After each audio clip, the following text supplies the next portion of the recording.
برادران اسلام، السلام علیکم ورحمۃ اللہ وبرکاتہ۔ آج کے اس جمعۃ المبارک کی بابرکت ساعت میں سورہ الحجرات جو 26ویں پارے کی مشہور سورہ مبارکہ ہے، اس کی ورس نمبر 2 آپ کے سامنے حمد و صلات کے بعد تلاوت کی ہے۔ قرآن پاک میں جہاں اللہ تبارک و تعالی نے ہمیں دین اسلام کے تمام بنیادی عقائد، عبادات، اخلاقیات اور معاملات سکھائے، زندگی گزارنے کا طریقہ اور سلیقہ ہمیں عطا فرمایا، اچھائی برائی،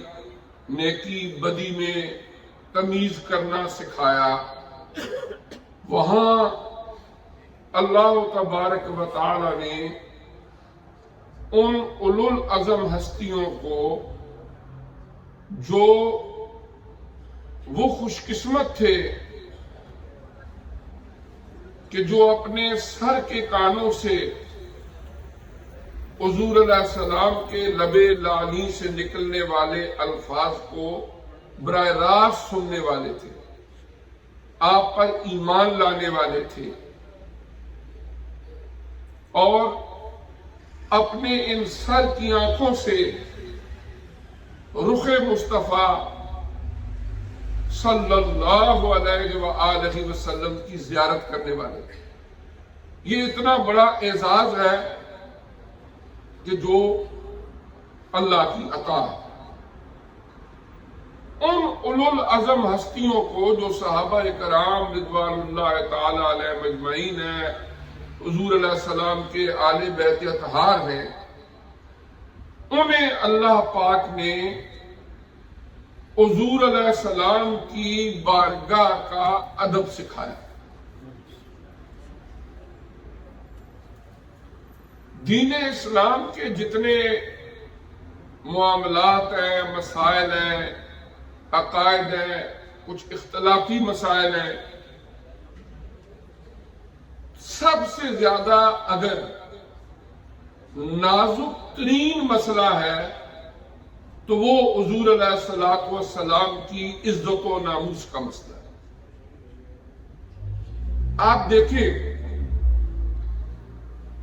قرآن پاک ان اولو العزم ہستیوں کو بارگاہ نبوی کا ادب کس لہجے اور کس انداز میں سکھا رہا ہے۔ آغاز فرمایا، یا ایھا الذین آمنوا، اے ایمان والو، لا ترفعوا اصواتکم فوق صوت النبی صلی اللہ علیہ وسلم، کہ آپ نے اے ایمان والو جو انداز گفتگو ہے، بولنا ہے، آپ نے اپنی آواز کو بھی حضور علیہ السلام کی آواز سے بلند نہیں کرنی۔ وَلَا تَجْهَرُوا لَهُ بِالْقَوْلِ كَجَهْرِ بَعْضِكُمْ لِبَعْضٍ، اور پھر جس طرح تم آپس میں ایک دوسرے کے ساتھ میں گفتگو ہوتے ہوئے باتیں کرتے ہو، اس طرح بلند آواز سے حضور علیہ السلام کے ساتھ گفتگو نہیں کرنی۔ کیوں؟ چونکہ یہ حضور علیہ السلام کی بارگاہ کی اہانت ہے، بے ادبی ہے، گستاخی ہے، اور اس کا نتیجہ کیا نکلے گا؟ ان تخبط اعمالکم وانتم لا تشعرون، کہیں ایسا نہ ہو کہ کسی ایسی اہانت کا ارتکاب ہو جائے اور تمہاری زندگی کے سارے عمل ضائع ہو جائیں اور تمہیں پتہ بھی نہ ہو کہ ہوا کیا ہے، تمہیں شعور بھی نہ ہو اور تمہاری زندگی کے جتنے نیک عمل ہے وہ ضائع ہو جائے. لیکن ہستیوں کو فرمایا جا رہا ہے کہ ہمارے اجتماعی طور پر موجودہ جتنے انسان تہجد گزار، شب بیدار، نیکی کرنے والے، دن کو روزہ رکھنے والے، رات کو قیام کرنے والے، ہمہ وقت اپنی زبان کو درود پاک کی لذتوں سے تر رکھنے والے، ان سب کی نیکیاں اکٹھی کر لی جائیں تو صحابہ کرام کی ایک ادنا نیکی جتنا وزن اس کا نہیں ہو سکتا. وہ ہستیاں اتنے بڑے بڑے اللہ کریم نے جنہیں ٹائٹل عطا فرمائے، رضی اللہ عنہم ورضوا عنہ، اللہ ان سے راضی ہو گیا، وہ اللہ سے راضی ہو گیا. اللہ کریم نے ان انصار اور مہاجرین صحابہ کرام کے فضائل خود قرآن میں بیان فرمائے، لیکن انہیں بارگاہ نبوی کا ادب سکھایا جا رہا ہے. ادب گاہست زیر آسماں از عرش نازک تر، نفس گم کر دمے آیت جنید و بایدیدی. علامہ اقبال رحمۃ اللہ علیہ فرمایا تھا کہ ادب گاہست زیر آسماں از عرش نازک تر، کہ اس آسمان کے نیچے آقا نامدار مرشد قلب و نظر حضرت محمد مصطفیٰ صلی اللہ علیہ وآلہ وسلم کی ذات اقدس، آپ کا روضہ اطہر جہاں تشریف فرما ہے، یہ عرش سے بھی زیادہ نازک تر معاملہ ہے کہ حضرت جنید بغدادی اور حضرت بایزید بستامی رحمت اللہ علیہ جیسے وقت کے بڑے بڑے اولیاء اللہ کے مقرب بندے جب اس بارگاہ میں پہنچتے تو اپنی سانس کے آنے جانے کو بھی کنٹرول کرتے کہ کہیں بے ربط سانس کا آنا جانا اس کی بارگاہ کی بے ادبی نہ بن جائے. گفتگو کرتے ہوئے، آپ کا نام لیتے ہوئے، اگر اللہ کریم توفیق عطا فرما دے، وہاں بارگاہ نبوی میں حاضری دیتے ہوئے جہاں پر آپ درود پاک کثرت سے پڑھیں، نوافل پڑھیں، مسجد نبوی میں قرآن کی تلاوت کریں، باجماعت نمازیں پڑھیں، ہر ایک کے اپنے اپنے فضائل ہیں. لیکن قرآن کی آیت بتا رہی ہے کہ اگر ذرا سی بے ادبی کر دی تو سارے عمل ضائع ہو جائیں گے اور تمہیں شعور بھی نہیں ہوگا کہ میرے ساتھ کیا ہو. اور پھر ہمیشہ سے اگر ہم صحابہ کرام کے دور کو دیکھیں، صلح حدیبیہ کے موقع کے اوپر جو کفار کا نمائندہ آیا، ان کی طرف سے ایک ریپریزنٹیٹو بن کے جب واپس گیا تو انہوں نے پوچھا کہ وہاں کے حالات بتاؤ. تو جو اس نے حالات بتائے جا کے، اس نے کہا کہ میں نے دنیا کے اندر بڑے بڑے دربار دیکھے ہیں، لوگ دیکھے ہیں، لیکن ادب و احترام کا جو معیار محمد الرسول اللہ صلی اللہ علیہ وآلہ وسلم کے صحابہ کرام کا میں نے دیکھا ہے، وہ مجھے کہیں نظر نہیں آیا. پھر انہوں نے تجسس ہوا کہ بتاؤ تو صحیح وہ کیا تھا. انہوں نے کہا کہ جب حضور علیہ السلام وضو فرما رہے ہوتے ہیں تو آپ کے وضو کے پانی کا کوئی قطرہ وہ زمین پر نہیں گرنے دیتے، اس کو اپنے وجود پر مل لیتے ہیں. اور جب حضور علیہ السلام میں بھی گفتگو ہوتے ہیں تو اتنے انہماک، توجہ اور ادب و احترام کے ساتھ وہ گفتگو سنتے ہیں جیسے ان کے سروں پر کوئی پرندہ بیٹھا ہوا ہے، ذرا سی موومنٹ کی تو پرندہ اڑ جائے. اس حد تک وہ ادب و احترام حضور نبی کریم صلی اللہ علیہ وآلہ وسلم کی بارگاہ کا کرتے.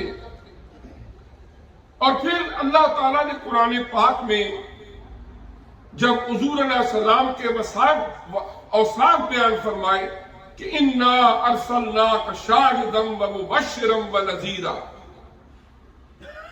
کہ اے پیارے نبی صلی اللہ علیہ وآلہ وسلم، بے شک ہم نے آپ کو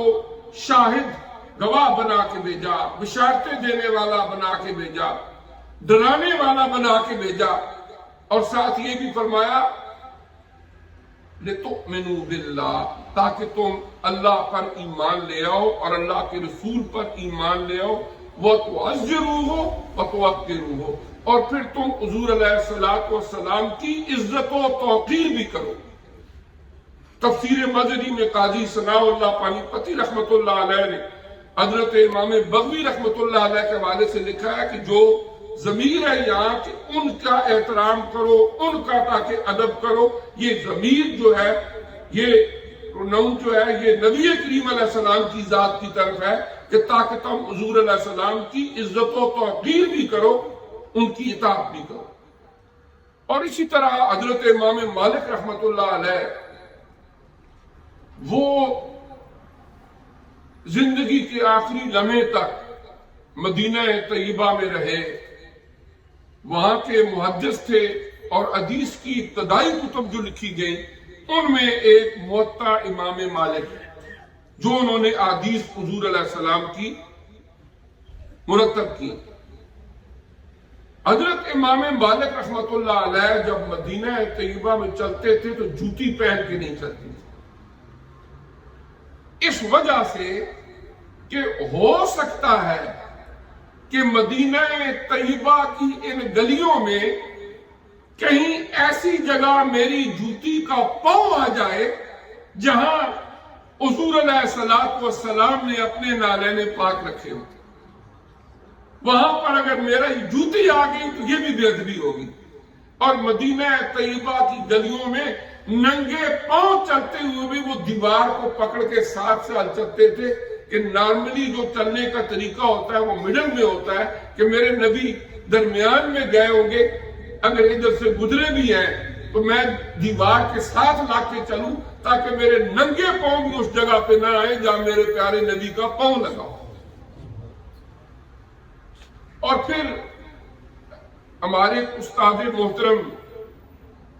مولانا معراج الاسلام صاحب رحمت اللہ علیہ میرا شریف میں ہمیں پڑھاتے تھے، شیخ الحدیث تھے، بعد میں منہاج القرآن لاہور میں اور شیخ الحدیث رہے، تقریباً 3 سال ہوئے ان کا وصال ہوا ہے۔ انہوں نے ایک کتاب لکھی ہے گنبد خضرا،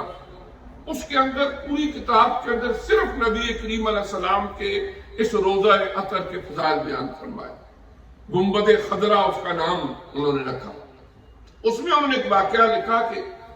اس وقت چونکہ حضرت امام مالک رحمت اللہ علیہ کے جب دور تھا تو دور آمریت تھا، تو ایک بادشاہ جب وہ آئے،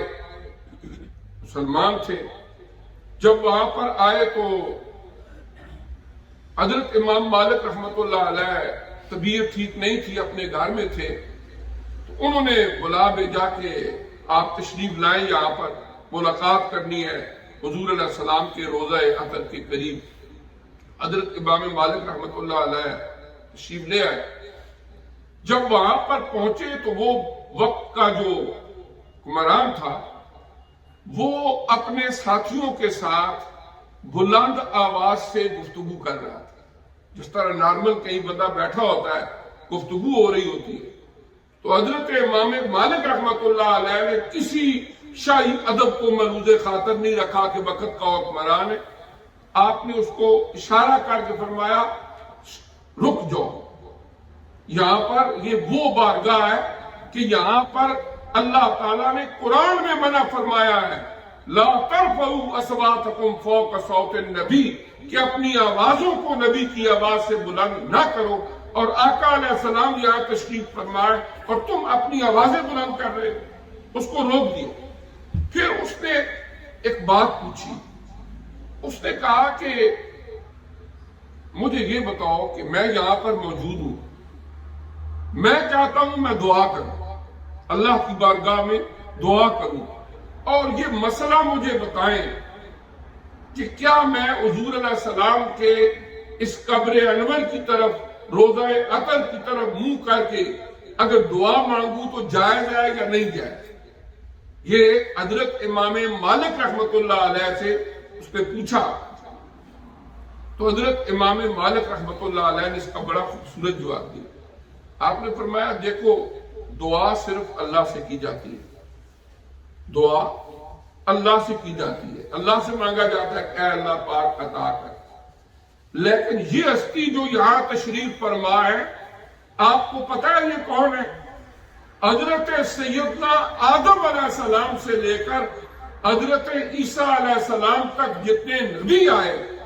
اور اس وقت سے لے کر آج تک جتنے صاحب ایمان آئے، اگر کسی کی بھی دعا اللہ کی بارگاہ میں قبول ہوئی ہے تو وہ یہ ہستی ہیں جن کے وسیلہ جلیلہ سے قبول ہوئی ہے. لہذا تم ادھر منہ کر کے اللہ سے دعا کرو، لیکن آقا انعامدار صلی اللہ علیہ وآلہ وسلم کے وسیلہ جلیلہ سے دعا کرو، اللہ قبول کرے گا. اور بارہ آپ نے سنا وہ ایک فارسی کے مولانا عبد الرحمن جامی رحمۃ اللہ علیہ کا شعر، انہوں نے بھی اس میں یہی بیان فرمایا، وصلی اللہ علی نور کے رو شد نور ہا پیدا، زمین غب او ساکن فلک در عشق او شہدا، اگر نام محمد را نیا ورد شفیع آدم، نہ آدم یافت توبہ، نہ نوح از غرق نجینا، نہ ایوب از بلا راحت، نہ یوسف حشمت ہو جائے، نہ عیسیٰ آ مسیح آدم، نہ موسیٰ آ یدے گئے. وہ فرماتے ہیں کہ درود ہو اس نور پر جس نور سے اللہ نے اس پوری کائنات کو نورانیت عطا فرمائی. زمین و آسمان کا یہ سارا نظام اسی ہستی کی وجہ سے چل رہا ہے. اگر نام محمد را نیا برد شفیع آدم، نہ آدم یافت توبہ، نہ نوح از غرق نجینا، اگر حضرت آدم علیہ السلام نے اللہ کی بارگاہ میں اسم محمد کا واسطہ نہ دیا ہوتا تو ان کی توبہ قبول نہ ہوتی. حضرت نوح علیہ السلام کو جو کشتی میں نجات ملی یہ بھی اسم محمد کی برکات ہیں. حضرت موسیٰ علیہ السلام کو ید بیضا جیسے معجزے عطا ہونا، حضرت عیسیٰ علیہ السلام کا پھونک مارنا اور مردوں کو زندہ کر دینا یہ مسیحائی عطا ہونا، حضرت یوسف علیہ السلام کو حسن و رعنائی کا عطا ہونا، اور حضرت ایوب علیہ السلام کو بیماری سے شفا ملنا. وہ فرماتے ہیں یہ جتنی بھی دعائیں قبول ہوئی ہیں یہ اسم محمد صلی اللہ علیہ وآلہ وسلم کی برکات. تو حضرت امام مالک رحمۃ اللہ علیہ نے فرمایا کہ یہ وہ ہستی ہیں کہ جن کی وسیلے سے اللہ پاک سب کی دعاؤں کو قبول کرتا ہے. لہذا دعا اللہ سے کرو لیکن اس ہستی کے وسیلے سے کرو. اور پھر خود قرآن میں اللہ پاک نے ہمیں ایک ہدایت عطا فرمائی ہے، وَلَوْ أَنَّهُمْ إِذْ ظَلَمُوا أَنفُسَهُمْ جَاءُوكَ فَاسْتَغْفَرُوا اللَّهَ وَاسْتَغْفَرَ لَهُمُ الرَّسُولُ لَوَجَدُوا اللَّهَ تَوَّابًا رَحِيمًا. اللہ نے کیا فرمایا؟ اے پیارے نبی صلی اللہ علیہ وسلم، خطاب کسے ہے؟ نبی کریم علیہ السلام کی کو خطاب ہے، اور ہم جیسے گناہگار امتیوں کے حوالے سے خطاب ہے. وَلَوْ أَنَّهُمْ إِذْ ظَلَمُوا أَنفُسَهُمْ، کہ پیارے نبی صلی اللہ علیہ وسلم اگر یہ لوگ جو آپ کے پاس بیٹھنے والے ہیں، جو آپ کی امتی ہیں، جو آپ پر ایمان لانے والے ہیں، اپنے اوپر کبھی زیادتی کر بیٹھے. یہ جس ماحول معاشرے کے اندر رہتے ہیں، فرشتوں کا تو یہ معاشرہ ہے نہیں، انسانوں کا ہے. کمی کوتاہی لغزش اس کا امکان ہمہ وقت رہتا ہے. فرمایا وَلَوْ أَنَّهُمْ إِذْ ظَلَمُوا أَنفُسَهُمْ جَاءُوكَ، کہ پیارے نبی صلی اللہ علیہ وسلم اگر ان میں سے کوئی اپنے اوپر ظلم و زیادتی کر بیٹھے، گناہوں کا ارتکاب کر بیٹھے،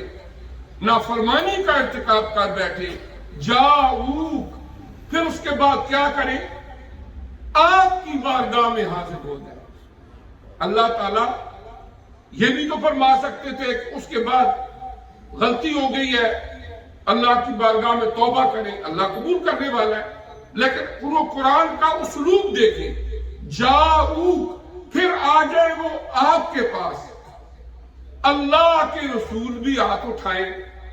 اور بارگاہ رب العزت میں عرض کریں اے بار الہ انہیں معاف کر دیں،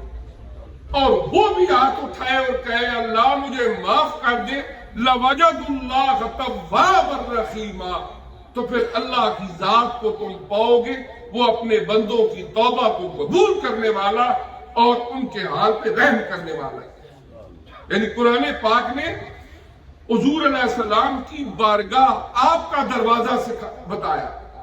اس دروازے پہ جاؤ اور پھر آقا علیہ السلام بھی تمہاری سفارش کرے، آپ کے لیے دعا کرے، تم بھی دعا کرو، اللہ پاک تمہاری توبہ کو قبول کر لے۔ یعنی جب اللہ کریم نے حضور علیہ السلام کی بعثت فرمائی، آپ نے اعلان نبوت فرمایا،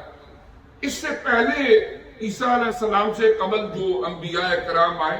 ایٹ اے ٹائم کئی انبیاء کرام اپنے اپنے مختلف علاقوں کے اندر تشریف فرما ہوتے تھے، اور جو لوگ ان کی امتی تھے جس خطہ زمین میں، جس قوم میں، وہ لوگ ان کی پیروی کرتے، ان کی بات مانتے، اور وہ لوگ مکلف ہی اسی بات کے تھے کہ جس نبی کو اس قوم کی طرف بھیجا گیا ہے وہ اس کی اطاعت کرے۔ اور سورہ الشعراء، سورہ الاعراف، سورہ القصص، ان میں اللہ تعالیٰ نے مختلف نبیوں کے جب واقعات بیان کیے تو وہ نبی جب اپنی قوم سے ایڈریس کرتے تو کہتے یا قوم، اے میری قوم، اس لیے کہ انہیں مبعوث ہی کسی ایک قوم کے لیے کیا جا رہا تھا۔ لیکن جب نبی کریم علیہ السلام کی بعثت مبارکہ ہوئی، آپ نے نبوت کا اعلان فرمایا، تو اللہ تبارک و تعالی نے سارے دروازے بند کر کے تا قیام قیامت اگر کوئی ہدایت پانا چاہتا ہے تو اس کے لیے ایک ہی دروازہ رکھا، اور وہ ہے در مصطفیٰ صلی اللہ علیہ وآلہ وسلم۔ تو کسی نے کہا تھا فنا فی اللہ ہوتے ہیں فنا فی المصطفیٰ ہو کر، فنا فی اللہ ہوتے ہیں فنا فی المصطفیٰ ہو کر خدا کو ڈھونڈنے والے نبی کے در پہ آتے ہیں۔ جنہیں خدا کی بھی تلاش ہونا، انہیں بھی نبی کریم علیہ السلام کے دروازے پہ آنا ہوتا ہے، اور یہاں سے ہی انہیں خدا بھی ملتا ہے۔ تو اس طرح حضور نبی کریم علیہ السلام کی محبت یہ جزو ایمان ہے، بلکہ اس کے بغیر ایمان کا کوئی تصور ہی نہیں۔ اور ہر دور کے اندر ہم دیکھتے ہیں کہ اہل ایمان الحمدللہ عملی حوالے سے کمی کوتاہی بھی ہوگی، اللہ تعالیٰ معاف فرمائے اور اس کو ریکٹیفائی کرنے کی کوشش کرنے کی ہمیں توفیق دے، ہم اپنی کمزوریوں کو دور کریں۔ البتہ اتنی بات ضرور ہے کہ حضور نبی کریم علیہ السلام کی محبت یہ ایک ایسا فیکٹر ہے کہ اگر ذرا سی نبی کریم علیہ السلام کی اعانت کا کوئی پہلو کسی کے دل کے اندر ایمان ہو، اس کی روشنی ہو، اس کو پتہ چل جائے تو وہ اپنی جان سمیت سب کچھ قربان کرنے کے لیے تیار ہو جاتا ہے۔ علامہ اقبال رحمۃ اللہ علیہ نے فرمایا تھا، یہ فاقہ کش جو موت سے ڈرتا نہیں ذرا، روح محمد اس کے بدن سے نکال دو۔ کہ جتنا بھی عالم کفر ہے ان کے لیے یہ ایک چیز جو ہے یہ بڑی ان کے لیے پریشانی کا باعث ہے کہ یہ نبی کریم علیہ السلام سے مسلمان اتنی محبت کیوں کرتے ہیں۔ یہ فاقہ کش یعنی ہو سکتا ہے غربت ہو، کھانے کے لیے بھی کچھ گھر میں ہو یا نہ ہو، لیکن یہ فاقہ کش تو موت سے ڈرتا نہیں ذرا، روح محمد اس کے بدن سے نکال لو، کہ کسی نہ کسی طریقے سے ان کے اندر سے اللہ کے نبی کی محبت کو نکال کے انہیں دین بیزار کر دیا جائے، انہیں آخرت بیزار کر دیا جائے، انہیں لبرل بنا دیا جائے، ان کے دلوں سے آخرت کا تصور محو کر کے دنیا کی لذتوں میں انہیں گم کر دیا جائے۔ یہ ہر دور میں ہوتا رہا اور آپ ذہن میں رکھیں قیامت تک ہوتا بھی رہے گا۔ کیوں؟ اس لیے کہ یہ جو حق و باطل کی کشمکش ہے یہ جاری رہنی ہے۔ آپ دیکھیں نا یہ جتنے بھی کارٹون بنتے ہیں، ریسنٹلی جو واقعات ہوئے انڈیا کے اندر، ایک عورت جو بی جے پی کی ترجمان تھی وہاں کے پرائم منسٹر کی، اس نے جو وہاں پر بدتمیزی کی، گستاخی کے الفاظ حضور علیہ السلام کی بارگاہ میں استعمال کیے۔ اب یہ سارا اسی کا ہی ایک حصہ ہے کہ کسی طرح مسلمانوں کو ٹیسٹ کیا جائے کہ ابھی ان کے اندر کتنا روح محمد موجود ہے، اور اس کے لیے بے شمار اربے استعمال کیے جاتے ہیں۔ ہمارے ملکوں کو فنڈ دے کے نظام تعلیم ایسا رکھا جاتا ہے کہ ہماری آنے والی نسلیں وہ دین بیزار ہو جائیں، حضور علیہ السلام کی محبت ان کے دل سے نکل جائے، حرام حلال کی تمیز چھوڑ دے، جو گناہ جس کو ہم کہتے ہیں، زنا جس کو ہم کہتے ہیں، وہ ان کے کلچر کا حصہ بن جائے۔ لیکن اس کے باوجود، اتنا کچھ کرنے کے باوجود، بحمد اللہ تبارک و تعالی اب بھی ہر مسلمان کے دل کے اندر نبی کریم صلی اللہ علیہ وآلہ وسلم کی محبت کا وہ جذبہ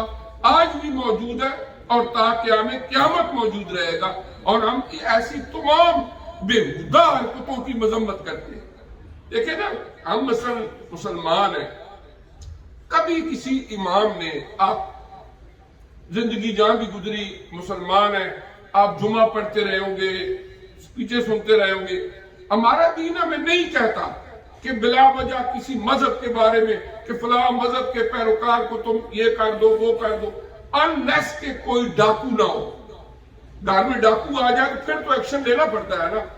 قادیانیوں کا تھوڑا مسئلہ ایسے مختلف اس لیے ہے، وہ کہتے ہیں ہم مسلمان ہیں جبکہ وہ مسلمان نہیں ہیں۔ ان کا تو نام لے کے باقی مذاہب میں اپنی اپنی حدود میں رہ کے کام کرتے ہیں۔ ہم کسی کو بھی نہیں کہ بلا وجہ ہم کہیں جی فلاں کے بارے میں ہم کارٹون چھاپے، یہ اتنی گندی ذہنیت ہے۔ لیکن نبی کریم صلی اللہ علیہ وآلہ وسلم کی ذات کے حوالے سے مختلف ممالک کے اندر، مختلف ادوار کے اندر ایسی بےہودہ حرکتیں لوگ کرتے ہیں جس کی ہم مذمت بھی کرتے ہیں، اور اس سلسلے میں الحمدللہ پوری دنیا کے اندر مسلمان پروٹیسٹ بھی کرتے ہیں۔ اور میں سمجھتا ہوں کہ کرنے والے بدنیتی سے کرتے ہیں، لیکن بعض اوقات اس کے اثرات مثبت نکل آتے ہیں۔ مثلا 9/11 کے بعد لقوق ہاں لوگ مسلمان ہوئے، اس لیے کہ انہوں نے اسٹڈی کی کہ جب نبی کریم صلی اللہ علیہ وسلم کی ذات کے حوالے سے کوئی بات ہوتی ہے، ایک بندہ ہے، اس کا کارٹون یورپ کے فلاں ملک میں چھپا ہے اور پوری دنیا میں آگ لگ گئی ہے، وہ بندہ کون ہے؟ پھر وہ سرچ کرتے ہیں گوگل کے اوپر کہ محمد وہ کون ہے صلی اللہ علیہ وسلم، وہ کہاں پیدا ہوئے، وہ کیا کرتے تھے، ان پر کون سی کتاب نازل ہوئی، اچھا اس میں کیا لکھا ہوا ہے، کرتے کراتے بے شمار لوگ حق تک پہنچ جاتے ہیں اور مسلمان ہو جاتے ہیں۔ یعنی اس تخریم کے اندر بھی کوئی نہ کوئی اللہ کریم تعمیر کا پہلو نکال دیتے ہیں۔ اور اسی طرح یہاں پر دا لیڈی آف ہیون کے نام سے ایک مووی بنائی گئی اور 15 ملین پاؤنڈ اس پر خرچ ہوئے، 15 ملین پاؤنڈ اس پر خرچ ہوئے، وہ حضرت سیدہ فاطمہ الزہرا رضی اللہ تعالیٰ عنہ کے حوالے سے۔ اور اس کا مقصد کیا تھا کہ یہ مووی جب جائے گی سینماؤں کے اندر، لوگ دیکھیں گے، اور شیعہ سکول آف تھاٹ کے لوگ جو ہوں گے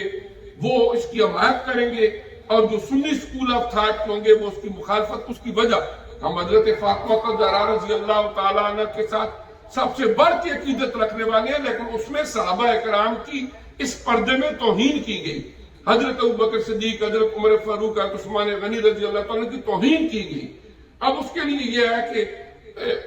انہوں نے سوچا کہ یہ کچھ ہوگا، لیکن ابھی تو سینماؤں نے کہہ دیا ہے کہ وہ نہیں چلے گی یہاں پر، یہ ایک اچھی بات ہے۔ لیکن پرسوں کی بات ہے کہ والتھنسٹو لندن میں فیضان اسلام ادارہ ہے، وہاں پر جو شیعہ کے جید علماء یہاں کے یورپ کے، اور سستانی صاحب جو عراق میں ہوتے ہیں اور خامنئی صاحب جو ایران میں، ان کے بھی نمائندے وہاں موجود تھے، انہوں نے یک زبان ہو کر یہ بات کہی ہے کہ ہم کسی ایسی مووی کی حمایت نہیں کرتے۔ یعنی جو شیعہ سنی فسادات کرا کے امت کے اندر تفریق کا ایک منصوبہ بنایا جا رہا تھا، بحمد اللہ تعالیٰ ان کا وہ سارا پیسہ بھی ضائع ہوگا اور یہ بھی